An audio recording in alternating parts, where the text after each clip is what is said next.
गावचीच लेक गावचीच सून, कवठेसारच्या उपसरपंचपदी सौ स्वाती भोकरे बिनविरोध. कवठेसार ग्रामपंचायतीच्या उपसरपंचपदी गावचीच लेक आणि सूनबाई सौ स्वाती संतोष भोकरे यांची बिनविरोध निवड करण्यात आली. माजी उपसरपंच वृषभ मगदूम यांनी राजीनामा दिल्याने हे पद रिक्त झाले होते. निवड प्रक्रियेच्या अध्यक्षस्थानी सरपंच पोपट भोकरे होते.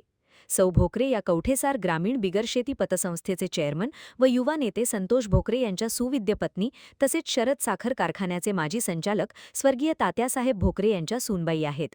निवडीनंतर बोलताना सौ भोकरे म्हणाल्या, कवठेसारच्या सर्वांगीण विकासासाठी मी सदैव प्रयत्नशील राहीन. माझे माहेर आणि सासर दोन्हीही कवठेसारमध्ये असल्याने जन्मभूमी आणि कर्मभूमी असलेल्या या मातीशी माझी नाळ अतूट आहे. ग्रामस्थांच्या विश्वासाला पात्र ठरत गावाच्या प्रगतीसाठी सर्वांना सोबत घेऊन काम करेन.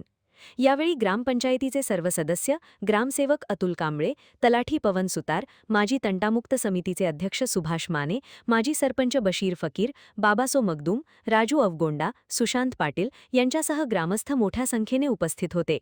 निवडीनंतर ग्रामस्थांनी फटाक्यांची आतषबाजी, ढोल ताशांच्या निनादात गावातील प्रमुख मार्गावरून मिरवणूक काढून जल्लोषात आनंदोत्सव साजरा केला व नवनिर्वाचित उपसरपंचांचे अभिनंदन केले. कवठेसार ग्रामपंचायतीत एक ठागळावेगळा योगायोग पाहायला मिळाला आहे. ग्रामपंचायतीचे सरपंच पोपट भोकरे आणि नवनिर्वाचित उपसरपंच सौ स्वाती संतोष भोकरे यांचे नाते सासरे सूनबाई असे आहे. सौ स्वाती भोकरे या सरपंच पोपट भोकरे यांचे बंधू तथा शरद साखर कारखान्याचे माजी संचालक स्वर्गीय तात्यासाहेब भोकरे यांच्या सूनबाई आहेत. त्यामुळे ग्रामपंचायतीच्या नेतृत्वाची धुरा सासरे आणि सूनबाई या दोघांच्या खांद्यावर आली असून गावाच्या सर्वांगीण विकासासाठी हे नेतृत्व समन्वयाने कार्य करेल अशी अपेक्षा ग्रामस्थांकडून व्यक्त होत आहे. महान कार्य न्यूजसाठी संदीप नांद्रेकर, कवठेसार. पार पडलेला आहे.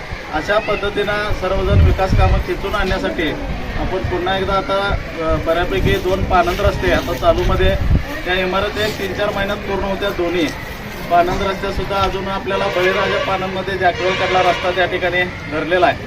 आणि पाणी पुरवठा रस्ता सगळ्यात महत्त्वाचं म्हणजे 2 रस्ता आपल्याला लवकरच पावसामुळे थांबलेला आहे. तर त्याचे प्रोसेस ते लवकरच दिवाळीपर्यंत, दिवाळीनंतर काय होईना ते रस्ते पूर्वत्वास आम्ही निश्चितपणे आणू. आणि आम्ही जे जे काय बोललोय ते आम्ही 100% करत आहोत. आज त्या ठिकाणी जे शेतकरी असतील त्या शेतकऱ्यांची पण आपल्याला सहकार्याची अपेक्षा आहे. आता आपण 2 पानंद रस्ते जे केले ते शेतकऱ्यांच्या सहकार्यानेच केलेलं आहे.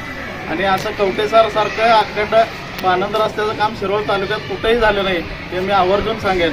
फक्त कवठेसारमध्येच झालंय. आणि एवढं आपल्या गावचं नागरिक म्हणजे रस्त्यासाठी आग्रही आहेत आणि चांगली भूमिका, अगदी विरोधक सुद्धा कुठल्याही पद्धतीचा त्या ठिकाणी कुणाचाही आक्षेप न घेता सगळ्यांनी हिरिरीनं भाग घेऊन ते रस्ते पूर्ण करत आहेत.